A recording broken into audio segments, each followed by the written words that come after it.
My hands shook as I read the text message from my son Michael. "Mom, I'm done with you. Don't contact me anymore."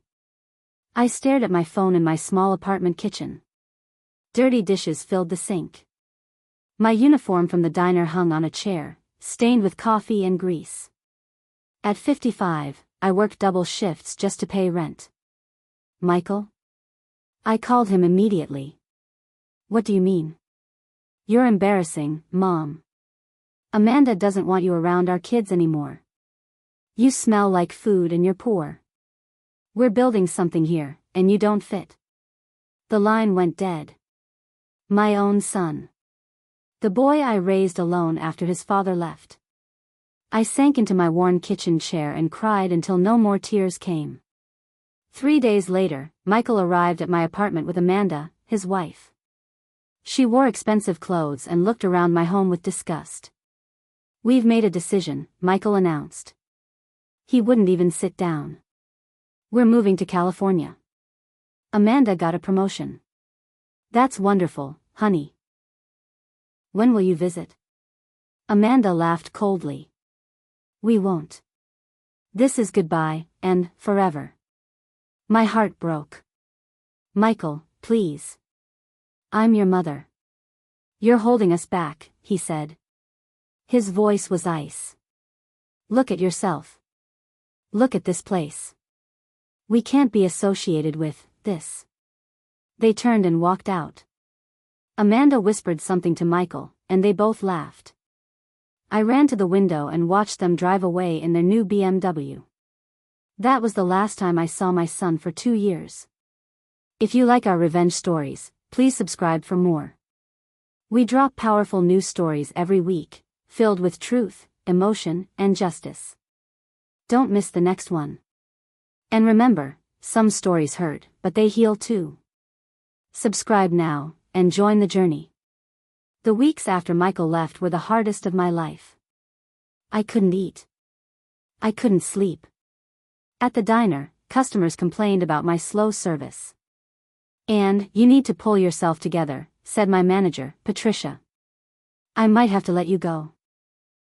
I lost weight. My clothes hung loose on my small frame. Other servers whispered about me during breaks.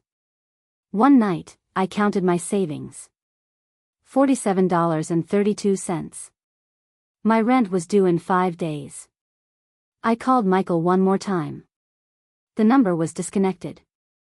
I sat on my kitchen floor and opened my laptop. Maybe I could find him on social media. His profile showed pictures of their new house, their fancy cars, their perfect life. In every photo, they looked happy. Like I had never existed. That night, I made a decision. If Michael wanted me gone, fine. But I wouldn't disappear as the failure he thought I was. I started by researching everything. Online courses, business videos, financial advice. I spent every free hour learning. My first idea came from watching the diner's owner, Mr. Wilson. He was always stressed about supply costs, waste, and staff problems. "Mr. Wilson," I said one morning. "What if we could cut food costs by 20%? He looked up from his paperwork. "How?" I showed him my notebook. I'd tracked our waste for 2 weeks. Calculated better portion sizes. Found cheaper suppliers who delivered better quality. "This is impressive, Anne. How did you figure all this out?" "YouTube University," I smiled. It was my first real smile in months. He gave me a small raise and put me in charge of inventory. It wasn't much, but it was a start. At night, I kept studying. Business management. Accounting. Everything I could absorb. 6 months later, Mr. Wilson offered me a partnership in the diner. "You've saved us more money than I made in profits last year," he said. I borrowed $3,000 against my credit card and became part owner of Betty's Diner. My first change was the menu. I researched what people really wanted. Healthy options, better coffee, faster service. Within 3 months, our customer base doubled. We went from barely surviving to turning real profit. I reinvested everything back into the business. Better equipment, fresh paint, new uniforms. The local newspaper wrote about our amazing transformation. Other restaurant owners came to ask for advice. I started a small consulting service on weekends, helping struggling restaurants fix their problems. My savings account finally had 4 digits. Not much, but more than I'd ever had. For the first time since Michael left, I felt proud of myself. If you like our revenge stories, please subscribe for more. We drop powerful news stories every week, filled with truth, emotion, and justice. Don't miss the next one. And remember, some stories hurt, but they heal too. Subscribe now, and join the journey. 1 year after Michael abandoned me, I opened my second restaurant. Nothing fancy, but it was mine. The bank loan officer, Mr. Thompson, was impressed with my business plan. "You've shown remarkable growth, Ms. Dan. This loan is approved." I named it Second Chances Cafe. The irony felt perfect. Local customers loved our story. The single mom who built herself up from nothing. Food bloggers started writing about us. I hired 6 employees, all single parents who needed flexible schedules. We took care of each other. Business was so good that I had to expand the dining room. At night, I took more online courses. Real estate investment. Stock market basics. Franchise development. My apartment was still small and simple, but now it was by choice. Every dollar went back into growing my businesses. I thought about Michael sometimes, but the pain was different now. Less sharp. More like an old scar that only hurt when it rained. 2 years after our last conversation, I accidentally found Michael's new social media profile. He'd changed his name and moved accounts. What I saw shocked me. Their perfect life was falling apart. Amanda had been fired from her job. They were behind on their house payments. Michael worked at a call center. In recent photos, they looked stressed. Tired. Their fancy cars were gone. I kept scrolling. Amanda had started a small business selling makeup online, but the reviews were terrible. Customers complained about never receiving orders. One review said, "Complete scam. Took my money and disappeared." My business training kicked in. I recognized the signs. They were failing, and failing badly. But the most interesting post was from last week.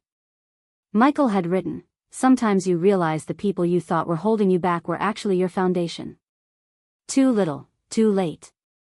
But still interesting." While Michael struggled, my restaurant empire grew. I now owned 4 locations and a catering business. My consulting service helped over 30 restaurants across 3 cities. I charged premium rates because I delivered real results. The local business journal featured me as Entrepreneur of the Year. My story inspired other women to start their own businesses. I bought a nice house in the best part of town. Nothing flashy, but comfortable and mine. My net worth had grown to over $2 million. All legitimate, all earned through hard work and smart decisions. But I still lived simply. Designer clothes weren't important to me. Expensive cars seemed wasteful. What mattered was security. Control. Never again would anyone be able to throw me away like garbage. I hired a private investigator to keep track of Michael. Professional curiosity, I told myself. The reports were grim. They were 3 months behind on everything. Bankruptcy seemed likely. My phone rang at 8 p.m. on a Tuesday. Unknown California number. "Hello? Mom?" Michael's voice was small, broken. "It's me." I sat down slowly. "Hello, Michael. I need to talk to you. About everything. I made a huge mistake." "What kind of mistake?" He started crying. Actual tears. "We lost everything, Mom. The house, the cars, everything. Amanda left me. Took the kids. I stayed quiet. I was stupid. I was cruel. You didn't deserve what I did to you. His voice cracked. I'm so sorry. I see. Can we talk? I mean, really talk. I want to come home. Home. To you. I don't have anywhere else to go. I'm living in my car right now. I looked around my beautiful house. My successful life. Everything I'd built while he called me an embarrassment. Where are you staying tonight? Motel 6. It's all I can afford. I'll think about it, I said, and hung up. The next morning, I called my private investigator. Tell me everything about my son's situation. The report was devastating. Michael owed $47,000 in credit card debt. His ex-wife Amanda had cleaned out their joint accounts before filing for divorce. She'd also been running several online scams, using Michael's name and social security number. He was being investigated for fraud he didn't even know about. Your son is facing potential criminal charges, the investigator explained. Even if he's innocent, proving it will cost more than he has. Michael called again that evening. Mom, I know I don't deserve your help, but I'm desperate. Desperate how? I need a lawyer. The police think I was involved in Amanda's business schemes. I could go to jail. How much would a lawyer cost? $50,000, maybe more. I don't have anything. I sold everything just to eat. I calculated quickly. $50,000 was pocket change to me now. But Michael didn't know that. Michael, I work at a diner. I don't have that kind of money. The lie came easily. Let him think I was still the embarrassment he'd abandoned. Mom, please, Michael begged. You're my only family. I'll do anything. Anything? Yes. Anything at all. I had an idea. A test to see if he'd really changed, or if this was just desperation. Come home. Not to my house, but to the city. Get a job. Any job. Show me you're serious about changing. Okay. Yes. I'll do whatever you want. I can get you a job washing dishes at one of the restaurants I work with. Minimum wage, hard hours. If you can prove you're different, maybe we can rebuild our relationship. Thank you, Mom. Thank you so much. 2 weeks later, Michael arrived. He looked terrible. Thin, tired, wearing clothes from a thrift store. I met him at the bus station. He tried to hug me, but I stepped back. Show me your commitment first, I said. Then we'll talk about forgiveness. I drove him to Betty's Diner, where I'd started my comeback. He didn't know I owned it now. Michael worked at Betty's Diner for 3 months. He scrubbed dishes, cleaned floors, and took out trash without complaining. I watched him through the kitchen window during my consulting visits. The staff thought I was just a business advisor who came by weekly. To his credit, Michael worked hard. He showed up early, stayed late, and was polite to everyone. During his lunch breaks, he sat alone and read legal documents, trying to understand the charges against him. One day, I overheard him talking to Patricia, the manager. I just want my kids back, he said quietly. I want to be the dad they deserve. What happened? She asked. I was selfish. Stupid. I hurt the people who loved me most. He was saying the right things, but I needed to be sure. Talk was cheap. I arranged for him to get a small raise and better hours. He cried when Patricia told him. Someone believes in me, he whispered. Not yet, I thought. But maybe soon. Michael's legal problems got worse. Amanda had been arrested in Nevada for running multiple fraud schemes. She was trying to pin everything on Michael to reduce her own sentence. He came to me panicking.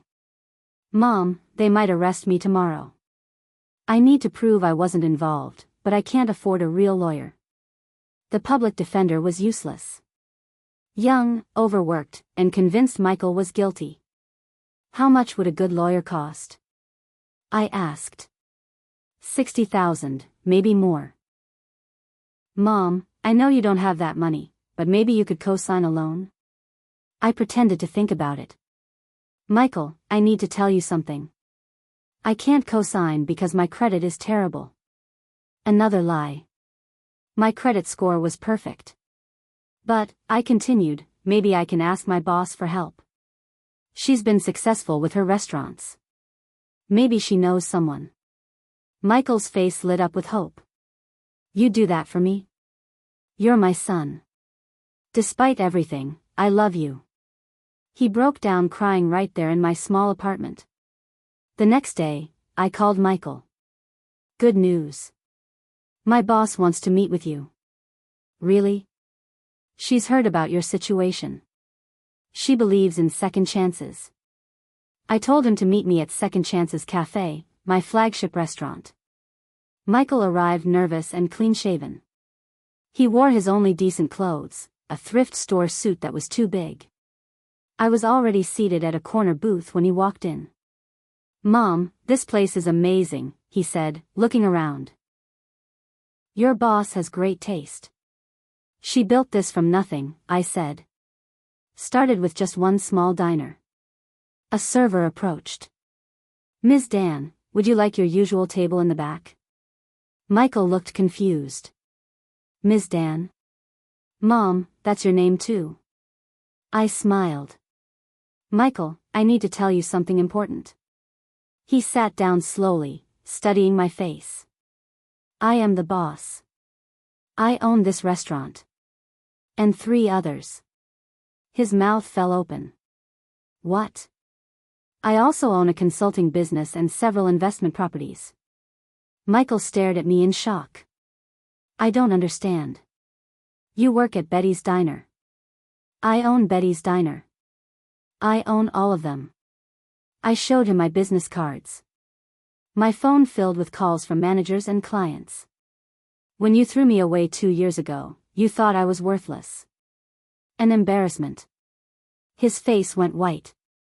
Mom, Let me finish. After you left, I decided to prove something. Not to you, but to myself. I pulled out my phone and showed him photos. My house, my awards, newspaper articles about my success. You said I was holding you back. But look who's successful now. Michael's hands shook as he scrolled through the evidence. You're a millionaire. Multimillionaire, actually. He set the phone down carefully. And I've been washing dishes in your restaurant for 3 months. Yes. You've been watching me struggle, knowing you could help. I leaned forward. Just like you watched me struggle when you decided I wasn't good enough for your perfect life. The silence stretched between us. Finally, he whispered, I deserve this.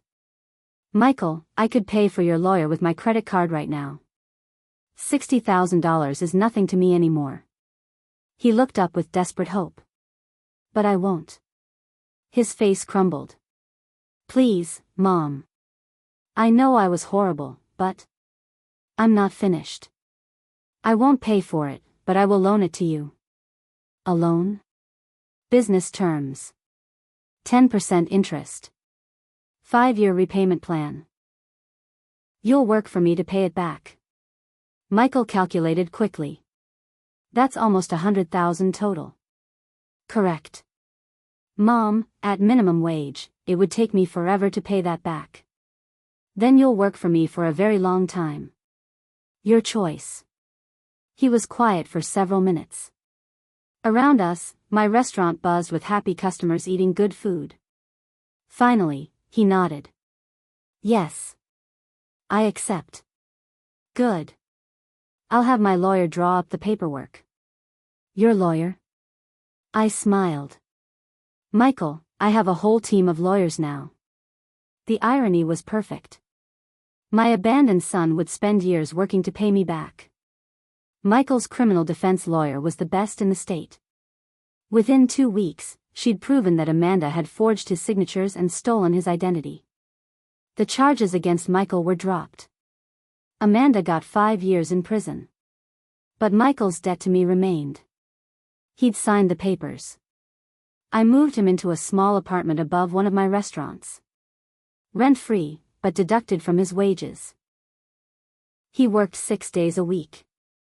Dishes, prep work, cleaning, whatever I needed. This is harder than I thought, he admitted after his first month. Success always is, I replied. Other employees didn't know he was my son. They just saw a middle-aged man working hard to get by. Some of them were single mothers, working multiple jobs to support their kids.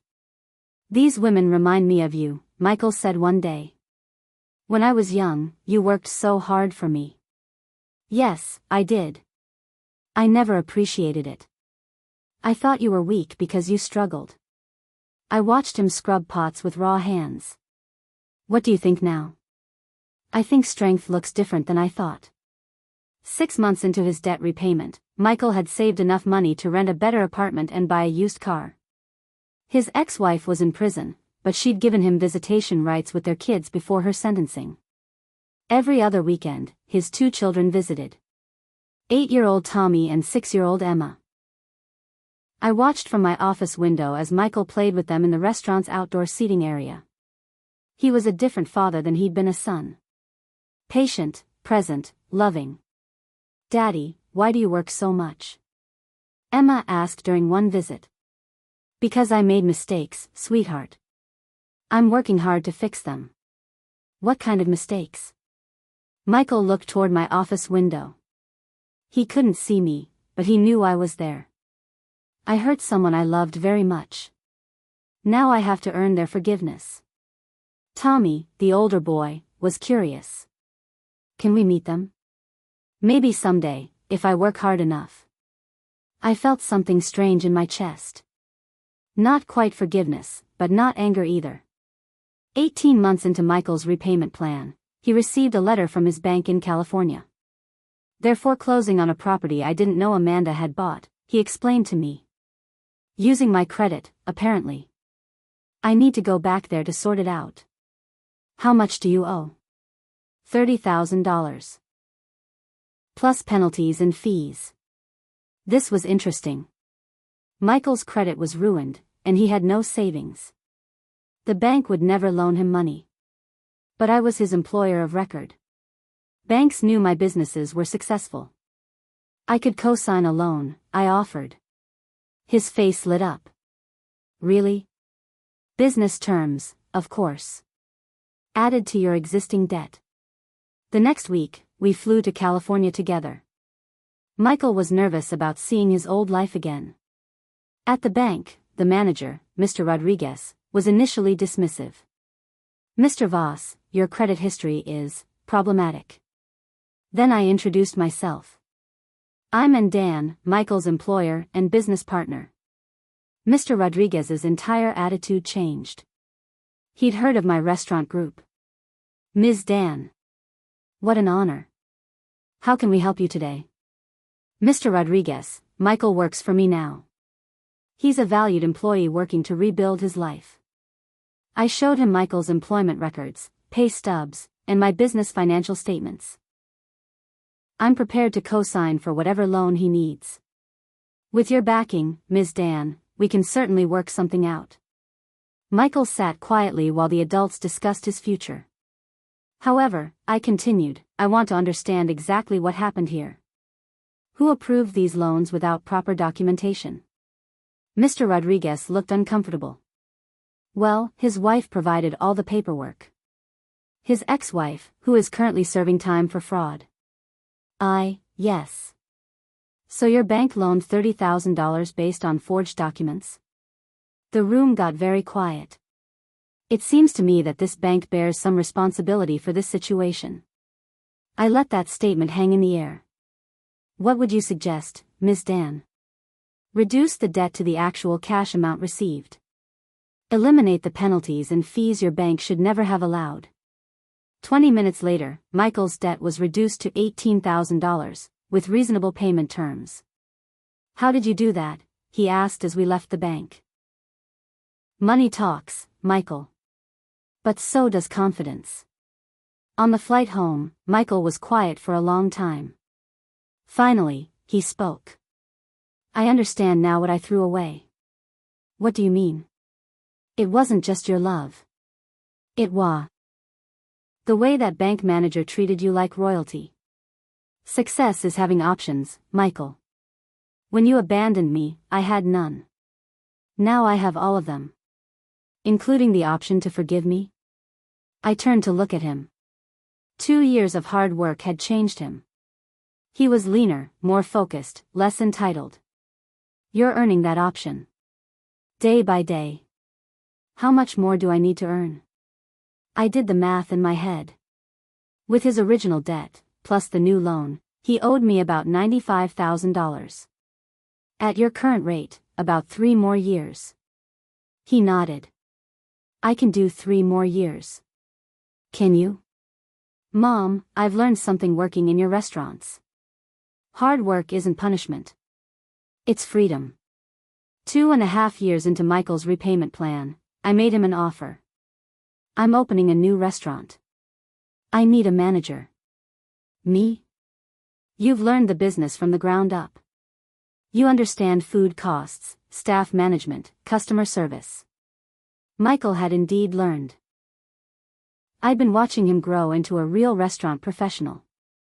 The salary would be enough to pay off your debt in 6 months instead of 2 years. His eyes widened. What's the catch? No catch. But it comes with conditions. Such as? You'd be my business partner, not just my employee. Which means you'd have responsibilities to our other staff members. I walked him through the numbers. Manager salary, profit sharing, and eventually partial ownership if he proved himself. Michael, I could forgive your debt right now if I wanted. Money isn't the point anymore. Then what is the point?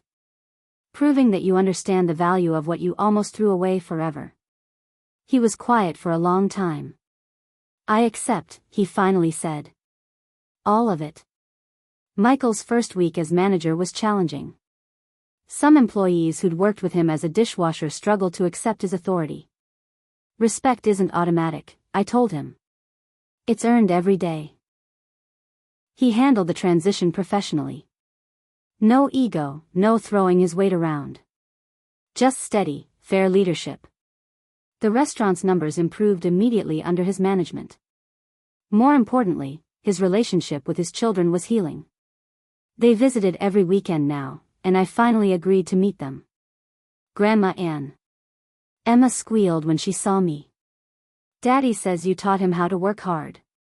Your daddy taught himself, I replied. I just gave him the opportunity. Tommy, now 10, was more serious. Daddy says he was mean to you before. People sometimes make mistakes when they're scared or confused. But he's better now, right? I looked at Michael, who was setting up a table for the kids to do homework while he worked. Yes, I said. He's much better now. For the first time in 4 years, it felt like the truth. 6 months later, Michael made his final debt payment. The loan was officially satisfied. We sat in my office above the original Betty's Diner where this journey had started. I have something for you, I said, sliding an envelope across the desk. Inside were legal documents. Partnership papers. You're giving me part of the business? 20% of the restaurant group. You've earned it. Michael's hands shook as he read the paperwork. Mom, this is worth about $400,000, yes. He set the papers down carefully. I don't deserve this. No, you don't. But the man you've become does. We signed the partnership agreement together. There's one more thing, I said. I handed him a small frame. Inside was a $10 bill. Remember this? His face flushed with shame. The money I gave you when I threw you out. I kept it. It reminded me every day what I was worth to the people who should have loved me most. And now? I smiled. Now I know my real worth. And so do you. 1 year later, I stood in my newest restaurant, watching Michael train a new hire. The young man reminded me of Michael when he first came back, desperate, broken, but willing to work. Everyone deserves a second chance, Michael was saying. But you have to earn it every single day. My phone rang. A reporter from the Business Journal wanted to do a follow-up story about my restaurant empire. The angle is family business success stories, she explained. I understand your son is now your business partner? I looked across the dining room. Michael was helping elderly customers find seats, his children were doing homework at a corner table, and my staff moved efficiently through their evening routines. Yes, I said. My son and I learned that family isn't just about blood. It's about showing up, doing the work, and proving your love through actions. That's a beautiful story. How would you summarize your journey? I thought about that $10 bill, now framed in my office. About the nights I cried in that tiny apartment. About the moment I decided to build something better. Sometimes people throw you away because they can't see your value. But your worth doesn't depend on their opinion. It depends on what you choose to build from the pieces they left behind. The reporter loved that quote. That night, Michael and I closed the restaurant together, just like we had hundreds of times before. Thank you, Mom, he said as we turned off the lights. For what? For not giving up on me. Even when I gave up on myself. Thank you for becoming someone worth not giving up on. We walked to our cars in comfortable silence. The boy who had thrown me away with $10 had grown into a man who understood that love, like success, is built one choice at a time. And we had built something beautiful together. If this story moved you, don't forget to like the video, subscribe for more powerful narratives, and share your thoughts in the comments. We'd love to hear what part hit you the hardest. Thanks for watching.